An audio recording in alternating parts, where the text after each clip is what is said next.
Good morning, students, and welcome to the class of English.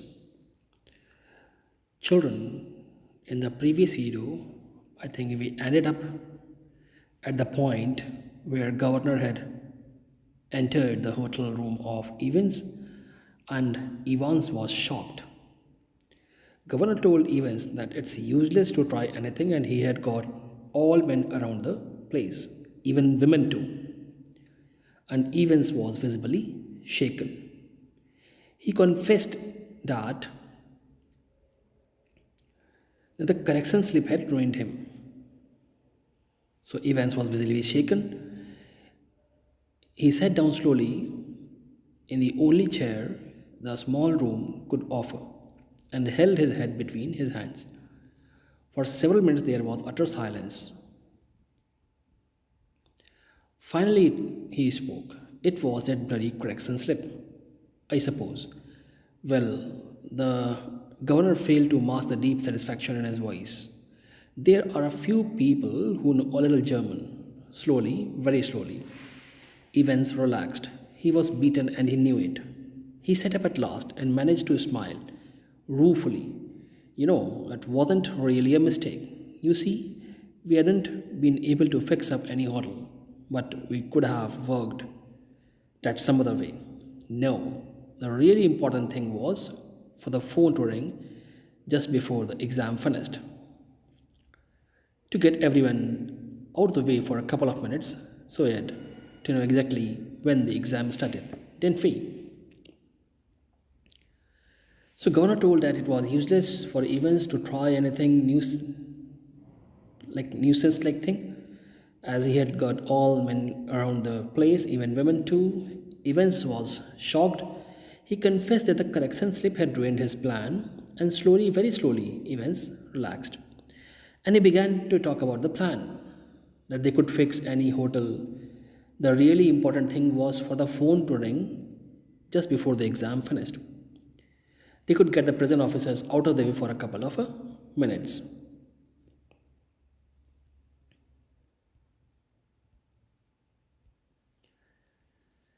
And like a fool, I presented you with that little piece of information on a plate. Well, somebody did.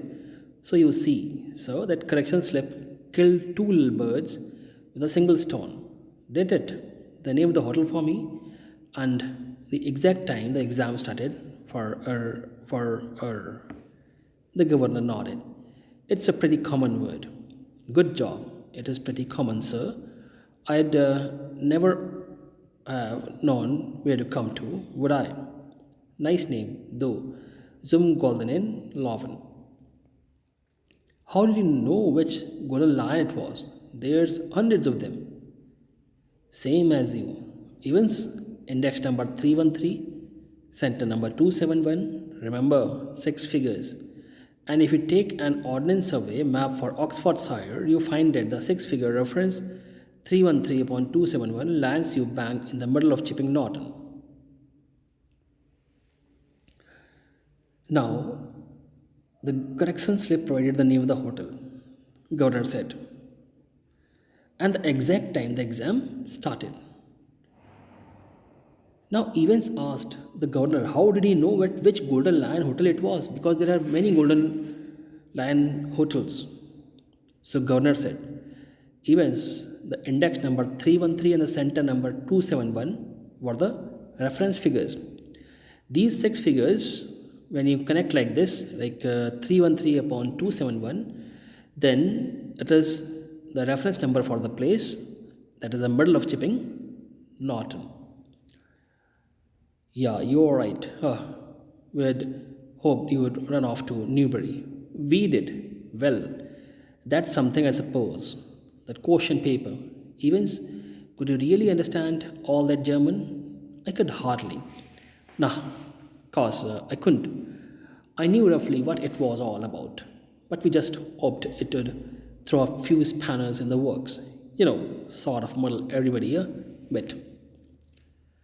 The governor stood up. Tell me one thing before we go on. How on earth did you get all that blood to pour over your head? Evans suddenly looked a little happier. Clever, sir, very clever that was. how to get a couple of pins of blood into a cell, when there's none there to start off with. And when the invigilators say, shall we say gets searched before, comes in, yes, sir, you can well ask about that, and I don't know if I ought to tell you. After all, I might want to use that particular. Now, anything to do with that little rubber ring for piles, perhaps? Evans grinned feebly. Clever, though, wasn't it?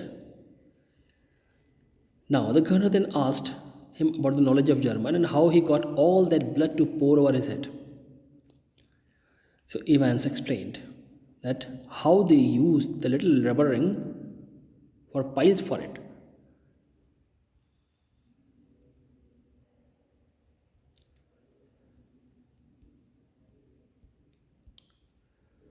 Must have been a tricky job. Sticking a couple of pins. Nah, you've got it wrong, sir. No problem about that. No, nah, it's the clotting you see. That's the big trouble. We got the blood easy enough.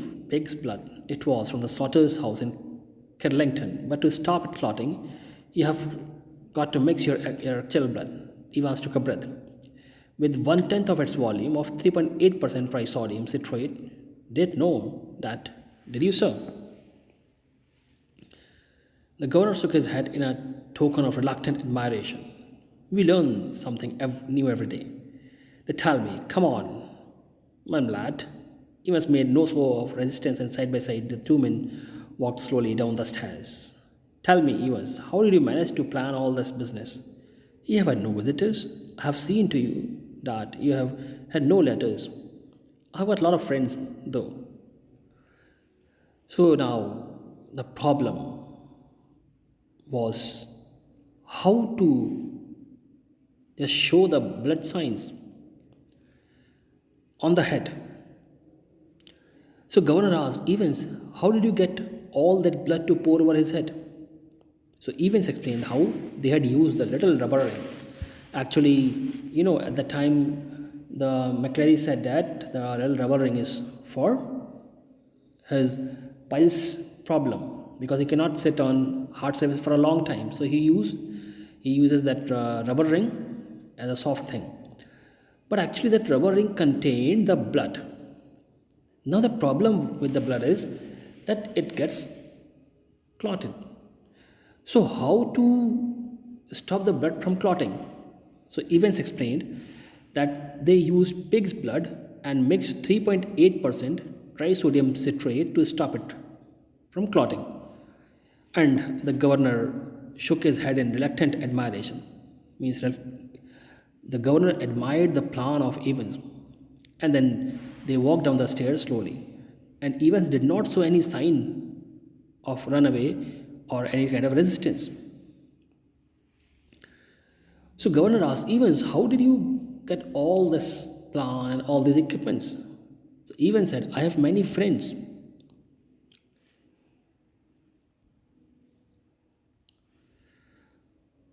What's that supposed to mean? Me, German teacher for a start? You mean, but he was from the technical college, was he? Evans was almost enjoying it all now. Ever check upon him, sir? God Almighty, there's far more going on than I. Always will be, sir. Everything ready, asked the governor as they stood by the reception desk. The van's out, the friend, sir, said the pretty blonde receptionist. Evans winked at her and she winked back at him. It almost made his day. A silent prison officer handcuffed the recaptured Evans, and together the two men clambered awkwardly into the back seat of the prison van. So, children, Evans did not show any sign of resistance as they walked down the stairs. Governor and Evans said that he had many friends, and though he had no visitors or letters, he always had his German teacher. The governor said he was from the technical college. Evans seemed to enjoy all this. He asked if they had checked it. So the receptionist told the governor that the van was outside, and a silent prison officer handcuffed the recaptured Evans. Means Evans was again in the handcuffs. Handcuffs, children, hatkari. Now, what happened? A slight exchange of expression was there in between the receptionist and Evans, because both of them winked at each other, and there was, I think, some suspense in that.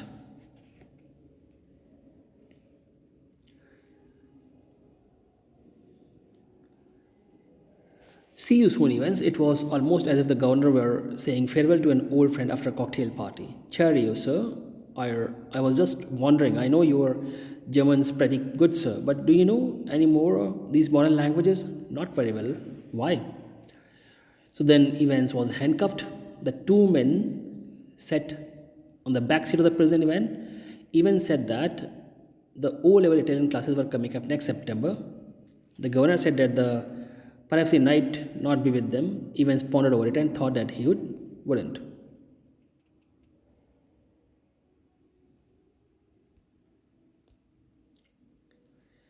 Evans settled himself comfortably on the back seat and grinned happily. Nothing really. I just happened to notice that you have got some O-level 10 classes coming up next September. That's all. Perhaps you won't be with us next September, Evans. James Roderick Evans appeared to ponder the governor's words deeply. No, perhaps I won't, he said. As the prison van turned right from Chipping Norton onto the Oxford Road, the hitherto silent prison officer unlocked the handcuffs and leaned forward toward the driver. For Christ's sake, get a move on. It won't take them long to find out. Where do you suggest we make for? Asked the driver in a broad Scots accent. What about Newbury? Suggested Evans. The children, as the prison van turned right from Chipping Norton onto the Oxford Road, the silent police officer unlocked the handcuffs. He leaned towards the driver and asked him to move on fast. And the driver inquired in a broad Scots accent. Children, do you remember who had the broad Scots accent? While McCleary was moving out from the prison jail. So he had that broad Scots accent, and he was appearing slimmer also. So now McCleary was acting as a driver, and the prison officer unlocked the handcuffs, and then they drove towards a new place. And the driver inquired in a broad Scots accent where they should make for, and even suggested that they should go to Newbury. And then Evans had the last laugh. He had escaped from the prison once again. So, children, now I think you notice that how cleverly and how clumsily, in a very complicated manner, Evans had plans under plans. Means he had many plans. Plan number 1, 2, 3, 4, 5, 6. If one plan failed, he had another plan ready for it.